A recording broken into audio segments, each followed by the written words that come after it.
Vamos a estar viendo los versículos del 1 al 7. Hechos 6, del 1 al 7.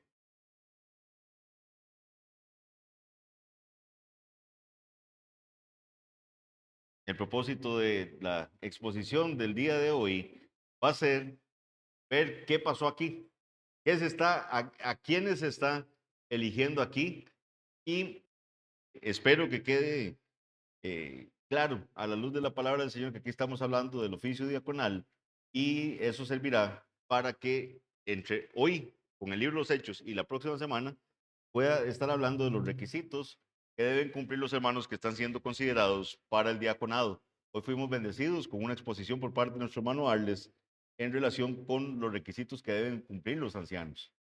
Y vamos a ver ahora el oficio diaconal. ¿Por qué les digo que quiero que quede claro? Porque no está tan claro para algunos que aquí se esté hablando de los diáconos. Entonces eso vamos a estarlo viendo en la exposición. De hecho, los que tienen la versión Reina Valera van a ver ahí el titulito que dice, ¿verdad? Elección de los 7 diáconos, ¿verdad? Pero vamos a ver cómo hay hermanos y hermanos buenos en la fe que sostienen que eso no es así, que no es lo que está ocurriendo en este pasaje. Dice Hechos capítulo 6, versículos 1 al 7. Continuamos, damos gracias a Dios, ya vamos por el capítulo 6 del libro de los Hechos, hemos avanzado, ¿verdad? No tan rápido como creí que lo íbamos a hacer, pero vamos avanzando ya en el libro de los Hechos. Dice Hechos 6 del 1 al 7. Tengan el pasaje abierto, ¿verdad? Porque vamos a estar comentando durante la exposición. En aquellos días, como creciera el número de los discípulos, hubo murmuración de los griegos contra los hebreos, de que las viudas de aquellos eran desatendidas en la distribución diaria. Entonces los 12 convocaron a la multitud de los discípulos y dijeron, no es justo que nosotros dejemos la palabra de Dios para servir a las mesas.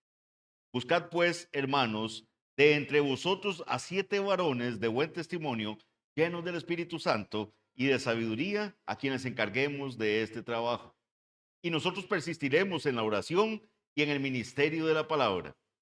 Agradó la propuesta a toda la multitud y eligieron a Esteban, varón lleno de fe y del Espíritu Santo, a Felipe, a Prócoro, a Nicanor, a Timón, a Parmenias, a Nicolás, prosélito de Antioquía, a los cuales presentaron ante los apóstoles, quienes, orando, les impusieron las manos.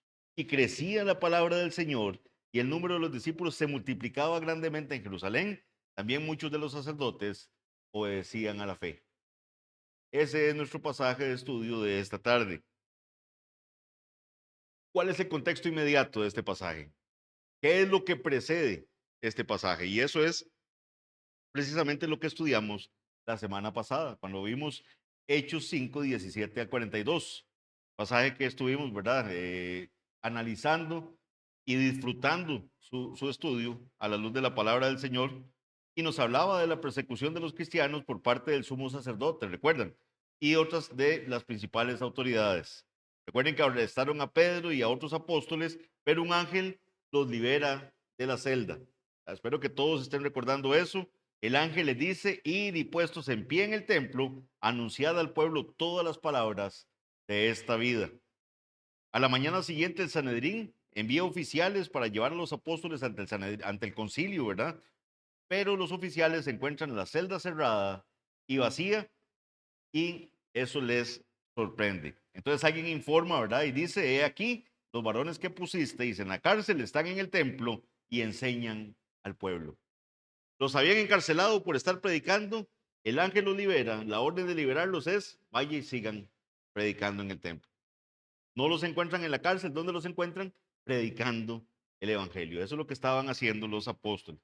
Los oficiales van, los buscan a donde están, se los llevan al Sanedrín, pero se los llevan sin violencia. Recuerden, ¿por qué? Porque ellos temían ser apedreados por el pueblo, porque el pueblo les tenía en alta estima. Todo esto es lo que está pasando antes de lo que acabamos de ver en este pasaje. Cuando los apóstoles se presentan ante el concilio, el sumo sacerdote le dice, mire, a ustedes no les mandamos estrictamente que ya no enseñaran en ese nombre, ni siquiera pronuncia, ¿verdad?, el nombre de Jesús. Dice, y ahora habéis llenado toda Jerusalén de vuestra doctrina. Ellos estaban, predique y predique el evangelio. Toda Jerusalén estaba siendo llena de la doctrina del evangelio. y les hacen un reclamo, le dicen, y ustedes encima quieren echarnos a nosotros la culpa de la muerte de Jesús. De ese hombre, dijeron los del Sanedrín, nos quiere echar sobre nosotros la sangre de ese. Cuando ellos mismos, ¿verdad? Recordemos, habíamos dicho, cuando iba a ser Jesús crucificado, cuando en el momento en que ellos le gritan a Pilato, no importa, Pilato está ahí lavándose las manos, y ellos le gritan, no importa, que la sangre de ese hombre sea sobre nosotros y sobre nuestros hijos. Es lo que grita el pueblo de Israel. ¿Qué dice Pedro ante esa solicitud? Es necesario obedecer a Dios antes que a los hombres. Y les predica el Evangelio. Los miembros del Sanedrín querían matar a los apóstoles. Recuerden que ellos estaban furiosos, pero sale Gamaliel, ¿verdad? Con una opción de que es, esperen, ¿verdad? Todavía no, hagamos una pausa acá. Recuerden lo que pasó con Teudas, recuerden lo que pasó con Judas, y pone a Jesús en el mismo nivel de lo que fue Teudas, de lo que fue Judas. Es un líder más que se levantó, démosle tiempito. Si esto es de los hombres, se va a disolver. Pero sí les deja una advertencia. Les dice que si era algo de Dios, no lo podrían destruir. Entonces, ¿qué pasa? Azotan a los apóstoles. Recuerdan que ese azote no era algo pequeño. Ese azote les levantaron la piel de los latigazos que les dieron. Los amenazan, les dicen que no hablen más en el nombre de Jesús y los dejan ir. Y ellos que salen gozosos, gozosos por haber sido tenidos por dignos de haber sido, de sufrir por el Evangelio. Eso es lo que pasó antes. Por eso es que el pasaje nuestro en Hechos capítulo 6 empieza de la siguiente forma. Dice, acá Hechos capítulo 6, dice, en aquellos días. Entonces, en aquellos días donde está pasando que los apóstoles fueron liberados, siguen predicando el Evangelio, son conscientes que ellos tienen que obedecer a Dios antes que a los hombres. Entonces, en aquellos días empieza a crecer el número de los discípulos. ¿Qué pasa? Cuando el Evangelio es predicado, el Señor trae a los suyos. El Señor salva pecadores. Cuando ¿verdad? Se predica el Evangelio, entonces el número de los discípulos empieza a crecer. El capítulo 5 concluye diciendo, y todos los días en el templo y por las casas no cesaban de enseñar y predicar a Jesucristo. Eso es, por más golpes, por más amenazas, por más lo que sea, no cesaban de predicar. ¿A quién? A Jesucristo. Y eso es lo que tenemos que tener claro, es a Jesucristo que tenemos que predicar. Es el Evangelio lo que la iglesia predica. No que sean predicaciones evangelísticas, como dije ayer en la exposición en Lagos. Es que el Evangelio tiene que estar contenido en todo lo que nosotros predicamos. Todo lo que se predique de este púlpito tiene que poner nuestra mirada en Cristo. Si no, no estamos haciendo lo correcto acá en la iglesia. Y ellos predicaban a Jesucristo. Bien, hecho ese resumen de lo que había acontecido, cuáles eran aquellos días, vamos viendo el pasaje versículo por versículo. Veamos ahora primeramente los versículos 1 al 4. Dice el 1a, en aquellos días, como creciera el número de los discípulos. Entonces, en aquellos días, como les digo, se refiere a los acontecimientos que acabamos de resumir del capítulo 5. Entonces, eso tengámoslo claro. Dice el B, hubo murmuración de los griegos contra los hebreos. Y aquí viene ya algo triste. Recordemos lo que pasaba en la iglesia en Jerusalén. Todo lo tenían en común ellos, ¿verdad? Se preocupaban por las necesidades los unos de los otros. No había nadie que estuviera en pobreza. ¿Por qué? Porque los que tenían heredades las vendían y traían el dinero a los pies de los apóstoles repartían. Había una gran unidad. Empieza a crecer la predicación del evangelio, empieza a venir más gente y ¿qué aparecen? Problemas. Aparecen disensiones en la iglesia. Dice que hubo murmuración dentro de la iglesia de los griegos contra los hebreos. Como dice la versión de la Biblia de las Américas, para que la tengan presente, dice, surgió una queja de parte de los judíos helenistas, dice así, de los judíos helenistas contra los judíos nativos. Tenemos a judíos helenistas y a judíos nativos. ¿Quiénes son? ¿Qué es la diferencia entre uno y otro? ¿Por qué se quejaban los judíos helenistas o estos griegos que habla la versión de Reina Valera contra los hebreos?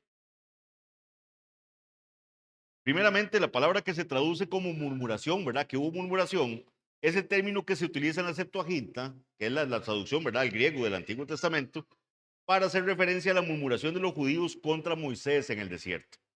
Cuando los judíos murmuran contra Moisés, es esa misma palabra, cuando empiezan a quejarse contra Moisés en el desierto.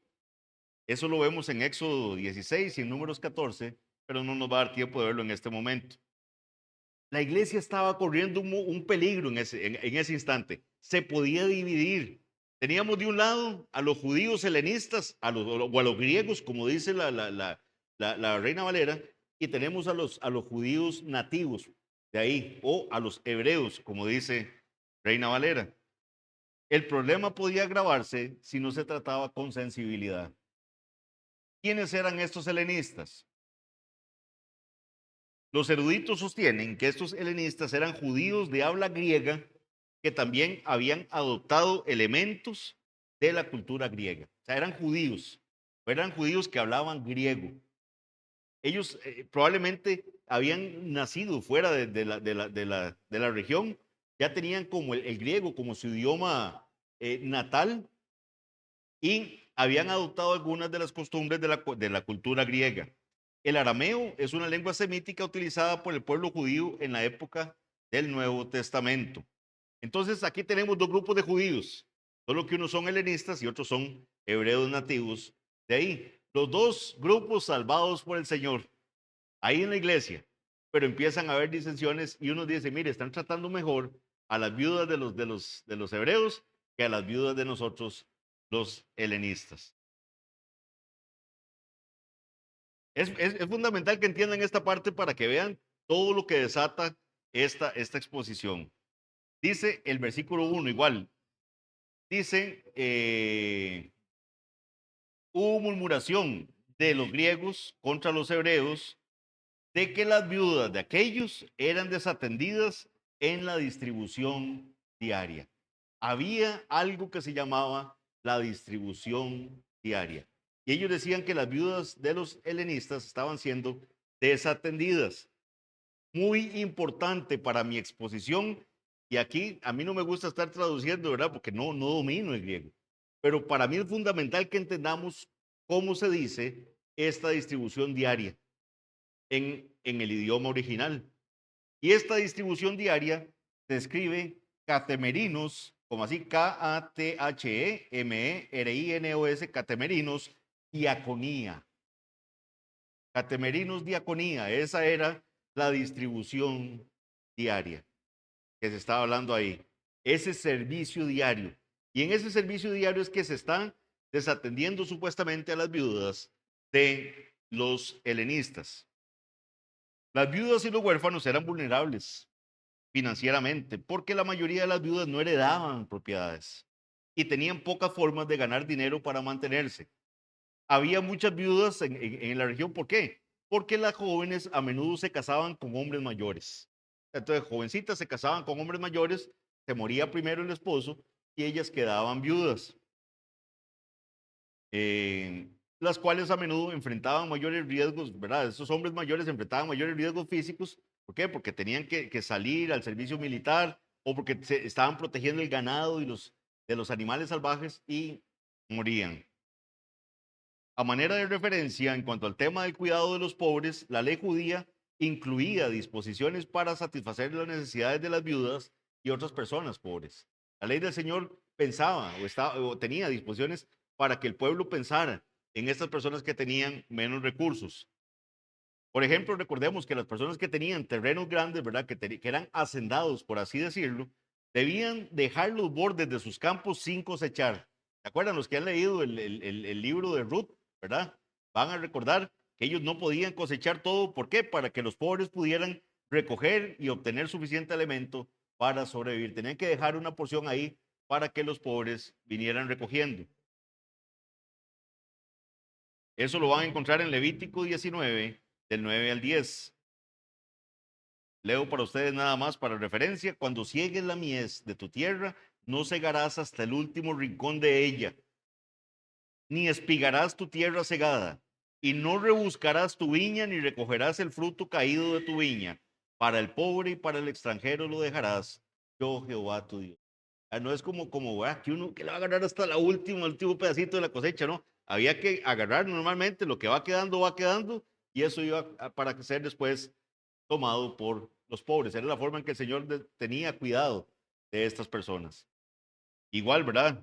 Cuando lean Ruth, se van a dar cuenta de la provisión para que familiares cercanos redimieran las tierras que habían sido vendidas por un pariente. Pero entonces lo que quiero es que ustedes entiendan que el Señor tiene cuidado de los desprotegidos. Para Él es importante el cuidado de los desprotegidos. Los profetas enfatizaron su preocupación por los pobres y condenaron el maltrato a las viudas y a los huérfanos. Ahí pueden tener el caso de Isaías, Jeremías, Malaquías, todos ellos escriben de esto. En este caso, la iglesia había establecido una catemerinos diaconía, como les dije, una distribución diaria para atender a las viudas. Proveerles no debería ser un problema porque los creyentes habían reunido recursos de modo que no había necesidad. ¿Se acuerdan? Había suficiente dinero, digámoslo así.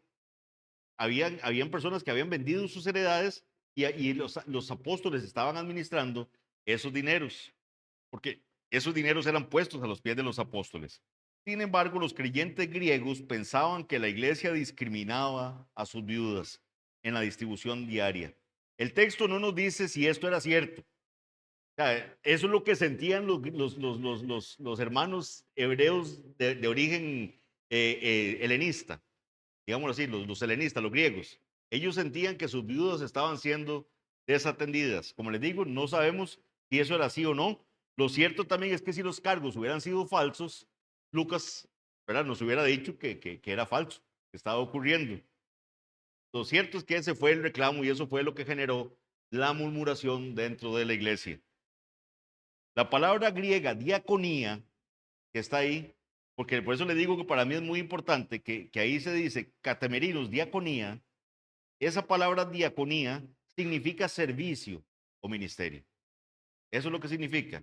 La próxima semana estaré exponiendo más acerca de este tema, pero por ahora entendamos que palabra griega diaconía significa servicio o ministerio y está estrechamente relacionada con la palabra diáconos, que significa ¿verdad?, que es el oficio que tenemos de ese servidor, ese que sirve. Basado en el uso de la palabra diaconía, así como la naturaleza del servicio al que estos 7 hombres estaban siendo llamados, se ha sostenido históricamente por la iglesia de que en estos versículos de Hechos 6 se registra el establecimiento del oficio diaconal. Es por eso que la iglesia históricamente ha entendido que estos hombres que están siendo llamados son para ejercer el oficio diaconal, que hasta ese momento no existía. Hasta ese momento tenemos a los apóstoles. El dinero está siendo traído ante ellos. Ellos están administrando lo que la iglesia trae. Ellos están predicando el evangelio. Entonces vean que ya empiezan a ver que ya no van a ser suficientes de lo que están con sus fuerzas. Esto lo dice Berkov también. Berkov dice, según la opinión predominante, Hechos 6, del 1 al 6, contiene el relato de la institución del diaconado. Así lo reconoce Berkov. Sin embargo, y porque aquí quiero que todos tengamos presente toda la información para que, ¿verdad?, hagamos un análisis concienzudo del pasaje, hay hermanos que dicen que aquí no se está constituyendo el diaconado, que aquí no están haciendo el oficio diaconal. Y, por ejemplo, dentro de estos hermanos que sostienen eso está John MacArthur. MacArthur dice que aquí no se está constituyendo el oficio diaconal. Ahí vi que el pobre David ya, ¿verdad?, como que se sintió herido por eso que dije, pero MacArthur sostiene que no. Y los principales argumentos por los cuales ellos dicen que aquí no se está constituyendo el diaconado son los siguientes. Primero, ellos dicen que la palabra diáconos, que es la que se refiere al oficio diaconal, no se usa en este pasaje. En este pasaje no está contenida la palabra diáconos, ni se menciona aquí el establecimiento de un oficio. Vamos a ver que yo tengo mi posición de que sí se hace. Otro argumento de ellos es que de los 7 hombres elegidos en el versículo 5, solo Esteban y Felipe se mencionan en otras partes del Nuevo Testamento. Y en ninguna parte a ninguno de ellos se les llama diácono, ni a Esteban ni a Felipe. Y que no sabemos nada de los 7 hombres elegidos para administrar la distribución diaria. Ese es otro argumento de MacArthur. Y el tercer argumento, que me parece el más débil de los tres, y ahorita les explico por qué, es que los 7 hombres tienen nombres griegos. O sea, los siete que son elegidos como diáconos, sus nombres como tales son helenistas, digámoslo así. Entonces, lo que ellos dicen es que es difícil imaginar que la iglesia de Jerusalén permitiría el establecimiento del oficio de diácono sin tener al menos alguna representación en ese grupo. Pero entonces aquí están partiendo de una falacia ellos, de que la iglesia de Jerusalén eran solo los de origen hebreo. Entonces, y ellos están viendo como si fueran dos grupos separados.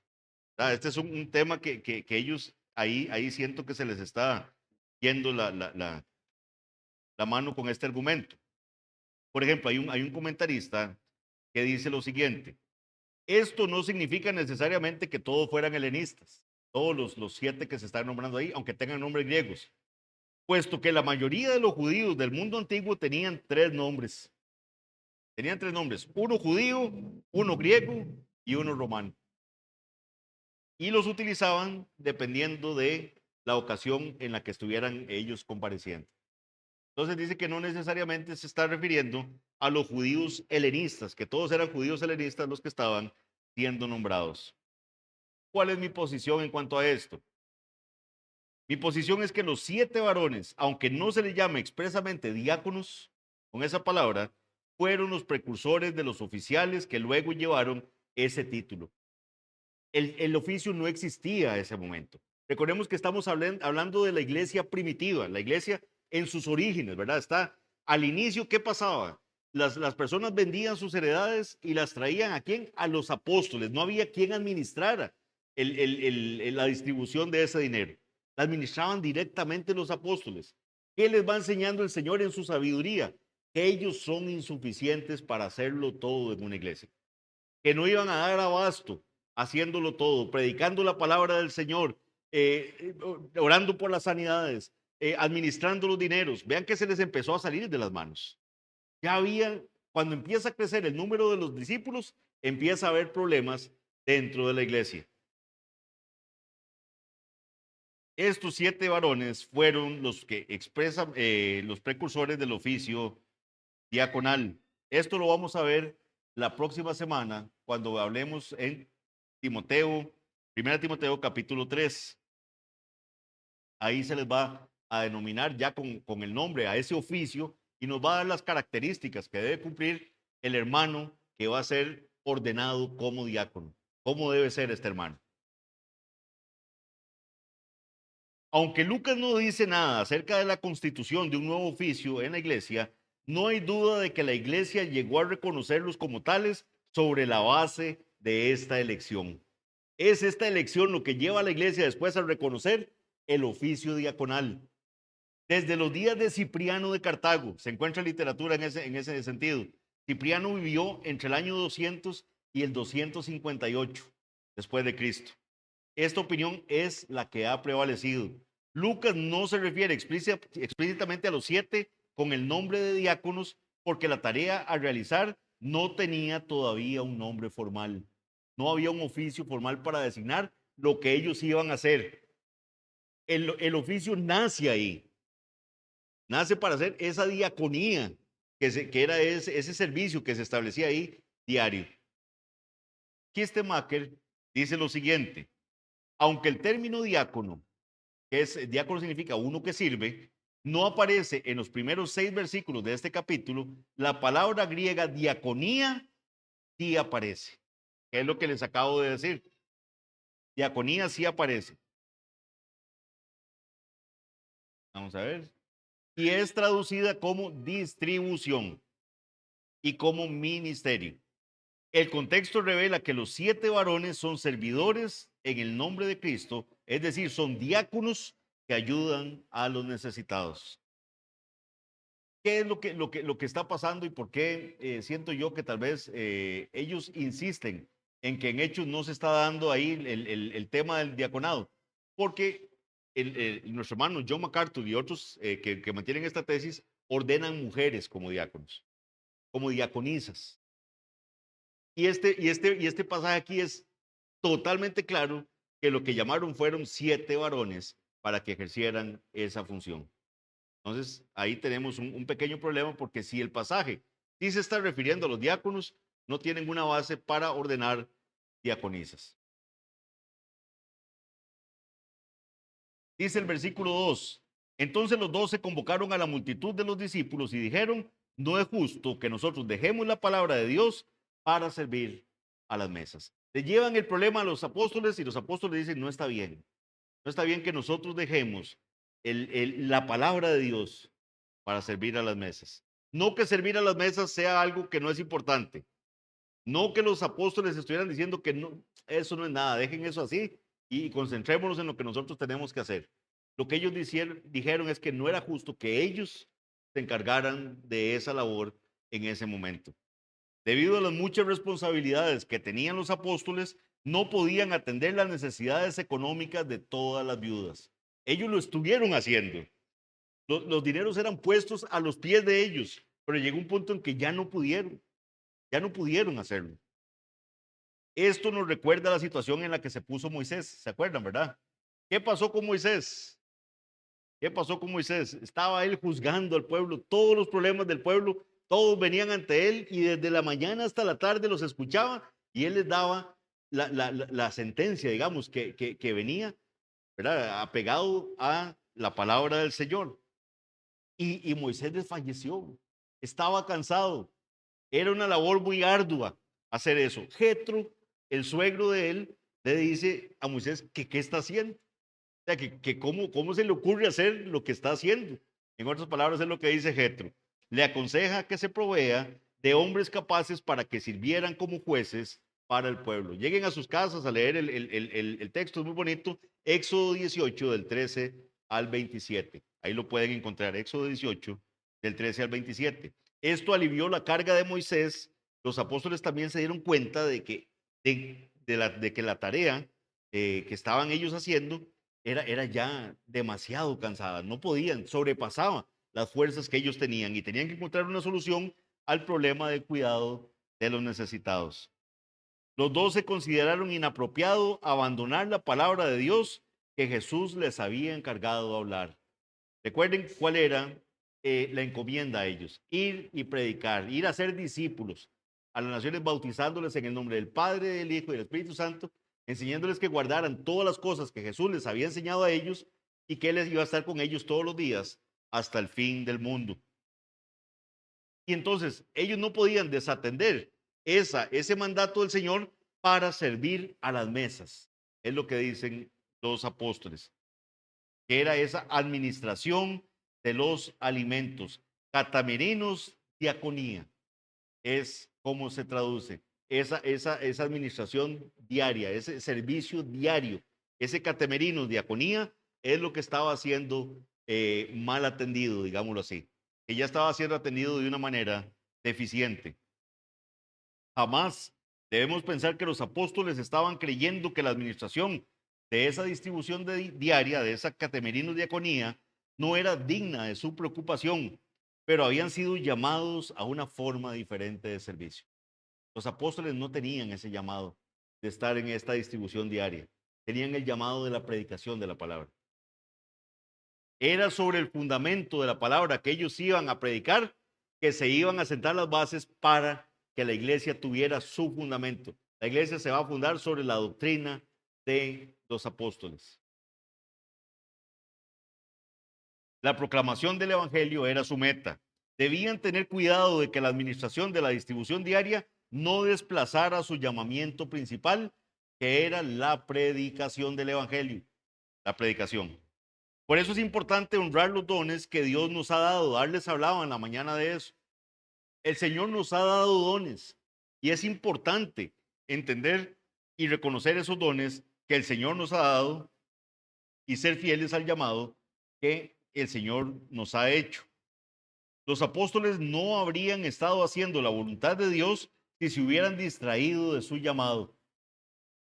Por más noble que estuviera haciendo la tarea que estuvieran haciendo, si ellos hacían otra cosa a la que el Señor los había llamado, ellos no estaban honrando al Señor.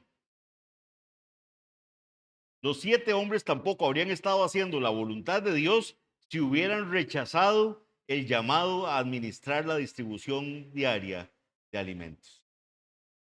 Catemerinos, diaconía. Repito, los 7 hombres tampoco habrían estado haciendo la voluntad de Dios si hubieran rechazado el llamado a administrar la distribución diaria de alimentos. Es un llamado del Señor. Es una parte importantísima de su ministerio. Y aquí estamos viendo cómo nace precisamente ese ministerio. Nos dice por qué nace. ¿Por qué nace? Porque tiene que haber conjuntamente con esa predicación del evangelio una preocupación férrea, una preocupación sincera por las necesidades dentro de la casa del Señor. Tanto la proclamación como la administración eran elementos importantes del servicio a Dios. Los cristianos necesitan discernir lo que Dios los llama a hacer. ¿Qué dice el versículo 3? Buscad pues, hermanos, le dice a los hermanos, a la iglesia, de entre vosotros a 7 varones de buen testimonio, llenos del Espíritu Santo y de sabiduría, a quienes encarguemos de este trabajo. Vean que la fluidez del texto nos va dando eso. Surge esto. Yo estoy seguro que antes de eso había cosas que los apóstoles le pedían a la gente que hiciera y ellos lo hacían. Pero se dieron cuenta de que había un trabajo que tenía que ser hecho ya por 7 varones, dice, que tenían que ser llenos del Espíritu Santo, tenían que ser con sabiduría y les iban a encargar ese trabajo, ese catemerinos, diaconía, esa distribución. Los apóstoles establecieron 3 criterios para seleccionar a estos 7 hombres. Primero, tenían que ser varones de buen testimonio. Varones de buen testimonio para repartir, para preocuparse por las necesidades de las viudas, pero tenían que ser hombres de buen testimonio. Su integridad sería de suma importancia porque estarían manejando importantes sumas de dinero. Recuerden que el dinero hasta ese momento era puesto a los pies de los apóstoles. Ahora ellos eran los que se iban a encargar de eso. Y entonces estos hombres tenían que ser varones de buen testimonio. Ellos asumirían la responsabilidad del bienestar de un gran número de viudas. Segundo, debían estar llenos del Espíritu Santo. El Espíritu Santo fortalece el ministerio y guía a los ministros. Sin la guía y el poder del Espíritu Santo, estos 7 hombres probablemente cometerían errores terribles, errores graves, pero iban a ser guiados por el Espíritu Santo. Pero también tenían que ser llenos de sabiduría. La sabiduría es el tipo de comprensión que hace posible que las personas tomen buenas decisiones y eviten malas consecuencias y elijan el bien y eviten el mal. ¿Cómo se tiene esa sabiduría? Dice el Salmo 111:10, el principio de la sabiduría es el temor de Jehová. Y que lo digan mis hermanos diáconos de acá, si para tomar decisiones a la hora de ayudar a alguien y todo, hay que tener sabiduría o no.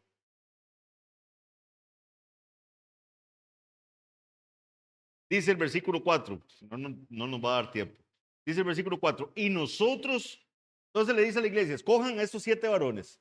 Tienen que ser personas de buen testimonio, llenos del Espíritu, llenos de sabiduría. Y nosotros, dice el 4, persistiremos en la oración y en el ministerio de la palabra. En otras palabras, ya nosotros no vamos a hacer esto que estábamos haciendo. Nosotros vamos a persistir en la oración y en el ministerio de la palabra. Estos 7 que se acaban de elegir van a estar en ese catemerino diaconía. Van a estar haciendo esa distribución a las viudas de esos alimentos. La prioridad para los 12 era la oración y el ministerio de la palabra, que es proclamación del evangelio. Esto estaba de acuerdo con la comisión que Jesús les había dado en Mateo 28, como se las leí. Por tanto, ir y hacer discípulos a todas las naciones, bautizándolos en el nombre del Padre y del Hijo y del Espíritu Santo, enseñándoles que guarden todas las cosas que os he mandado, y aquí yo estoy con vosotros todos los días hasta el fin del mundo. Como están aprendiendo mis alumnos en la clase de doctrina de la iglesia, Los discípulos iban, predicaban, hacían discípulos, después de que eran discípulos, los bautizaban en el nombre del Padre, del Hijo y del Espíritu Santo, y después les enseñan aquí en la iglesia a que guarden todas las cosas que Él les ha mandado. Hechos 1:8, ¿qué les dijo el Señor? Recibiréis poder cuando haya venido sobre vosotros el Espíritu Santo y me seréis testigos en Jerusalén, en toda Judea, en Samaria y hasta lo último de la tierra. ¿Qué se estaba convirtiendo esta administración para los apóstoles? En un freno para cumplir el mandato que el Señor les había dado, que era ir y hacer discípulos y predicar en todo lado en la palabra del Señor. ¿Qué pasa con esa propuesta de los apóstoles? ¿Cómo la toma la iglesia? Dice versículos del 5 al 7, de ahí del capítulo 6, dice el 5a, estas palabras agradaron a toda la multitud. Les parecieron bien, les sonó bien lo que los apóstoles estaban proponiendo. Todos los creyentes estaban contentos. La multitud, no solo el grupo de los helenistas, como están queriendo plantear, ¿verdad? Los del argumento de que se eligieron solo del grupo de los helenistas, entonces es raro porque no van a quedar, dice que todos estaban de acuerdo, les agradó. Estas palabras agradaron a la multitud.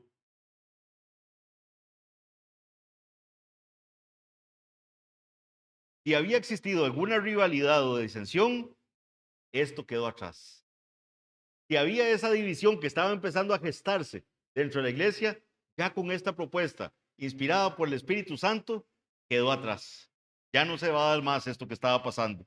Todos se alegraron de escuchar una propuesta que les permitiría rectificar el error y sanar esa herida.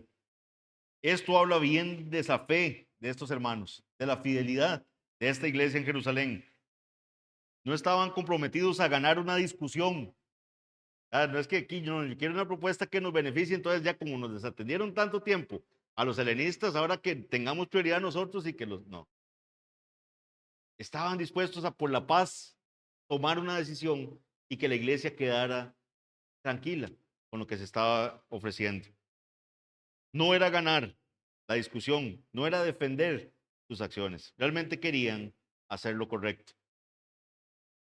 Esto siempre me recuerda, hay una predicación de Arles que yo creo que va a ser icónica en eso, es aprender a ceder, es perder. Si yo tengo que no discutir, me puedo quedar tranquilo, qué bendición. Los cristianos debemos tomar nota de esto. Lamentablemente en muchas iglesias se forman grupos rivales. Aquí teníamos helenistas contra locales. Se forman grupos rivales que buscan debilitarse entre sí en un intento de imponer el punto de vista preferido. Y esto no debe darse en la casa del Señor. Definitivamente esa no es la voluntad del Señor.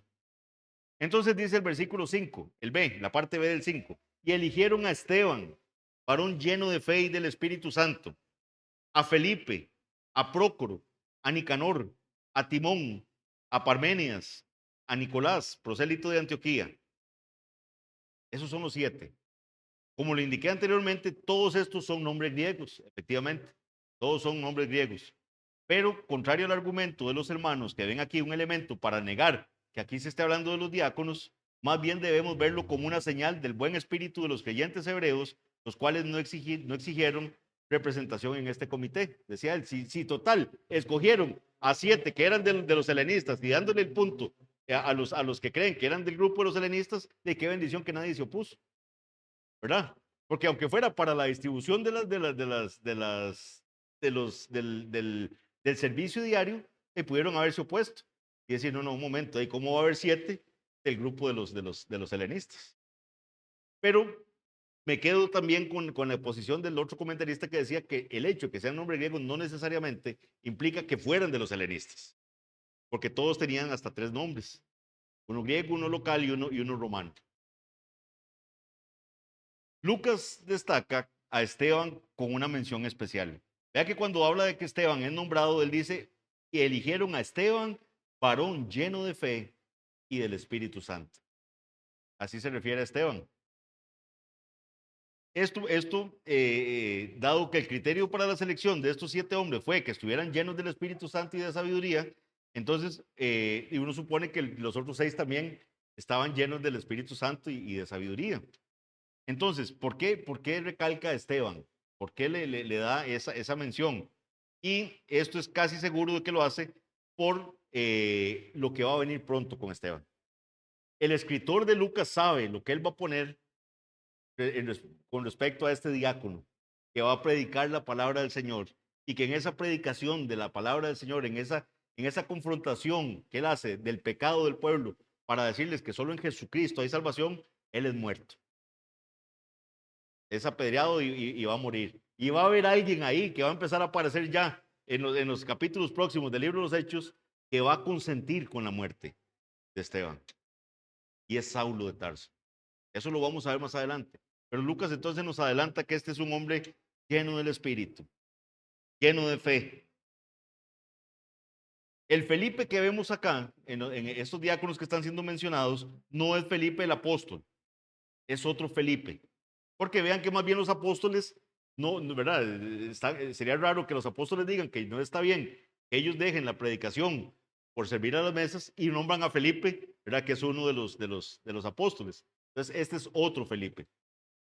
Este Felipe lo vamos a ver cuando estudiemos el capítulo 8, que va a estar explicándole, ¿verdad? El libro de Isaías, que va a explicar al eunuco, ¿verdad? Que viene leyendo el libro de Isaías. Obviamente lo viene leyendo en voz alta porque Felipe lo escucha estando fuera, ¿verdad? Y le va a preguntar que si entiende lo que está leyendo. Y le va a predicar el evangelio a partir del libro de Isaías. Entonces esto también va a llegar a que se dé el bautismo del eunuco. Pero eso lo vamos a ver cuando veamos el capítulo 8. También lo vamos a mencionar en el capítulo 21, ¿verdad? Cuando Pablo visita la casa de Felipe en Cesarea y ahí se le identifica como Felipe el Evangelista, que era uno de los 7. Dice así, Felipe el Evangelista, que era uno de los 7. Entonces vean que esos 7 seguían ahí, ¿verdad? No era que fueron nombrados para no, siguió siendo el oficio de esos 7 hacer lo que ellos estaban haciendo. Como indiqué anteriormente, a excepción de Esteban y Felipe, no sabemos nada más de los demás diáconos. Presumiblemente hicieron bien su trabajo. Si no, también Lucas nos hubiera dicho algo de que no hicieron bien su trabajo en la distribución diaria. Versículo 6, la primera parte dice, a los cuales presentaron ante los apóstoles. La iglesia, esa multitud que recibe bien la idea, que identifica de entre ellos a esos 7 varones llenos del Espíritu Santo, llenos de sabiduría, que son hombres de buen testimonio, los identifican y los llevan ante los apóstoles. Ya que los tienen identificados a nivel de iglesia, se los llevan ante los apóstoles. ¿Quiénes escogieron a estos hombres? La iglesia. No fue que los apóstoles dijeron, usted, van a ser diáconos a partir de la otra semana. Fue una tarea de la iglesia detectar a esos hombres de buen testimonio, hombres llenos de sabiduría, hombres llenos del Espíritu Santo. Ya identificados, los llevan a los apóstoles y los presentaron ante ellos. Y eso también nos dice que los apóstoles eran de fácil acceso. A Dios guarde los apóstoles, ¿verdad? Que tenemos hoy en día, ¿verdad? En esas mega iglesias, ¿verdad? Que entran con un séquito, ¿verdad? Y que tienen que, no. Ellos llegan ante los apóstoles y presentan a esos hombres que han escogido. Versículo 6 siempre. Y dice, ¿qué pasó con los apóstoles? Dice, quienes orando les impusieron las manos.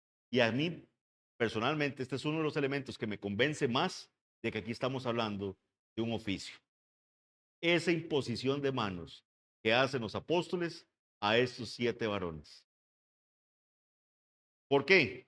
En el Antiguo Testamento Moisés le impone las manos a Josué cuando lo comisiona a que sea su sucesor. Le está dando un encargo, ese oficio que va a tener Moisés, Josué, de ser ese guía para el pueblo. Moisés ora por él y le impone las manos. Esto lo van a ver en Números 27, del 18 al 23.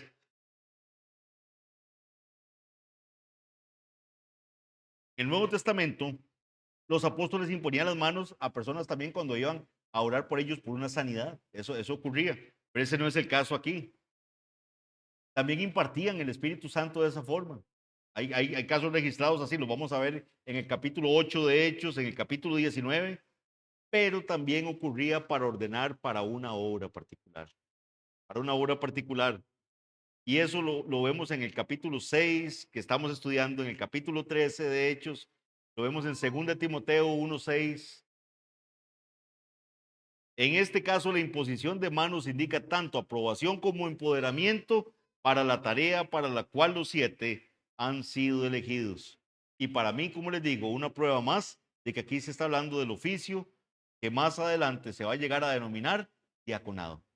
Aquí está naciendo el oficio del diaconado. ¿Qué pasó? ¿Qué pasó con esa elección? ¿Qué pasó con esa ordenación que se hace ahí, con esa oración e imposición de manos a estos hombres? ¿Qué dice el versículo 7?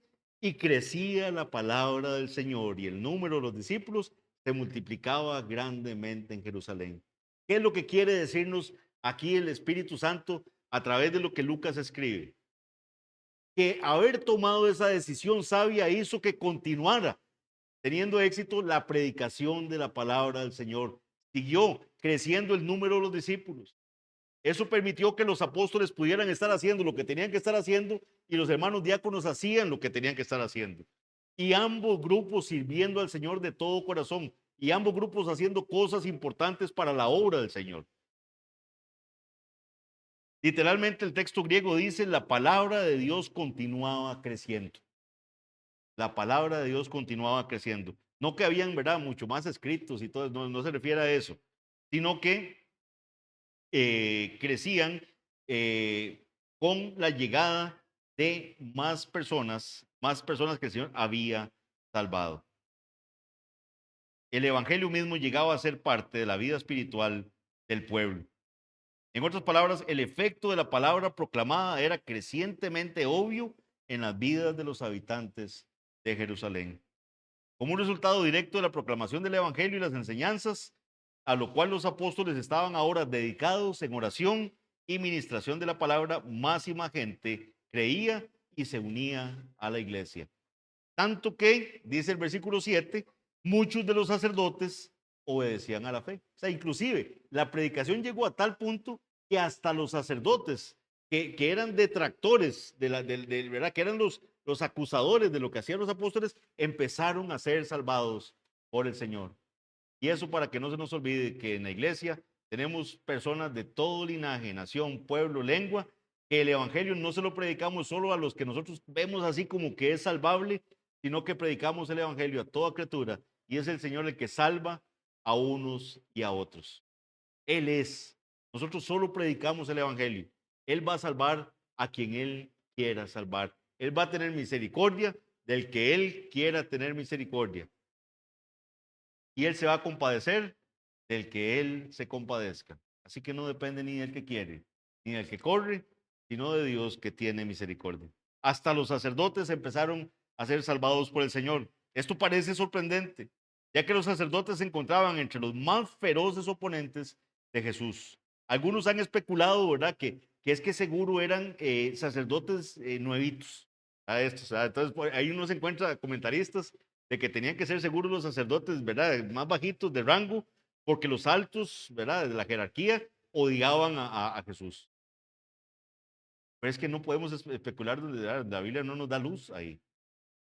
Para el Señor no hay nada imposible. Hay gente que puede haber odiado al Señor y el Señor salvarlo. Nosotros mismos hay veces somos tan faltos de fe que decimos, no, hombre, fulano y tal en la familia, ese no. Yo sé que ese nunca, o sea, esta persona odia tanto el evangelio que yo sé que el Señor no lo va a salvar. Y el Señor salva. Lo cierto es que los discípulos han estado predicando en el templo, por lo que los sacerdotes también escuchaban la predicación del evangelio. ¿Cómo aplicamos este pasaje? ¿Cómo aplicamos este pasaje a la Iglesia Bautista Reformada de Alajuela? Primero, que me interesa mucho que la exposición los haya dejado, por lo menos mayoritariamente convencidos de que aquí estamos hablando del oficio diaconal. Pensar de otra manera nos deja como en un limbo, ¿verdad? Nos deja como que entonces, si esto no son los diáconos que están surgiendo aquí, ¿qué es esto? ¿Qué es este otro oficio? ¿Qué pasó aquí? Debemos tener claro que el oficio diaconal es un don de nuestro Señor Jesucristo para la iglesia. Como decía nuestro hermano en la mañana, es un regalo. Jesús es el que da dones a la iglesia. Y no reconocer un don, un regalo que el Señor nos da, es un peligro. Es nuestra responsabilidad reconocer a tales hombres como dones de Dios. Ellos están a cargo del ministerio de misericordia en la iglesia. Es un reto grande, es un trabajo arduo. Siendo un trabajo tan arduo y sensible, ya que incluye las finanzas de la iglesia, el bienestar económico y físico de los miembros requiere que toda la iglesia constantemente esté orando por nuestros diáconos. Y eso nos llama a meditar, nos llama, como decía Arles en la mañana, a hacer introspección. ¿Qué tanto incluyo yo a los oficiales de la iglesia en mis oraciones diarias? ¿Qué tanto oro por los hermanos diáconos? Que el Señor les dé sabiduría para detectar dónde hay necesidad en la iglesia. Que les dé sabiduría para que el dinero esté bien resguardado, que no se hagan malas inversiones en la iglesia, que logremos tener los dineros suficientes para pagar el local. Si no tuviéramos hermanos preocupados durante la semana por todos esos temas, mis hermanos, ¿qué haríamos? ¿Qué tanto pensamos el resto de la iglesia en ese montón de temas?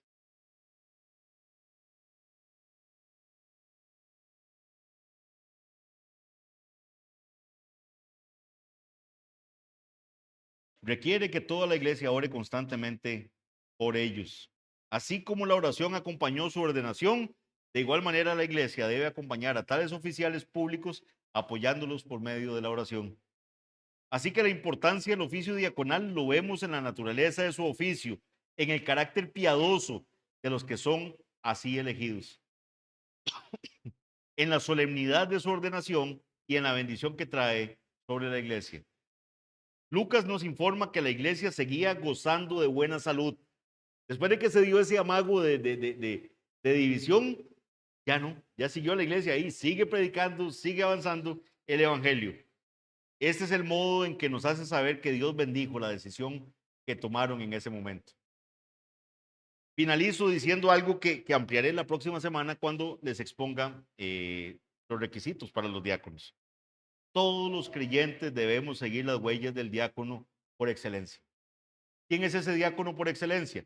Jesucristo. Él es el diácono él es el servidor por excelencia. A él le interesaba mucho servir a los demás. ¿Qué dijo él en Marcos 10:45?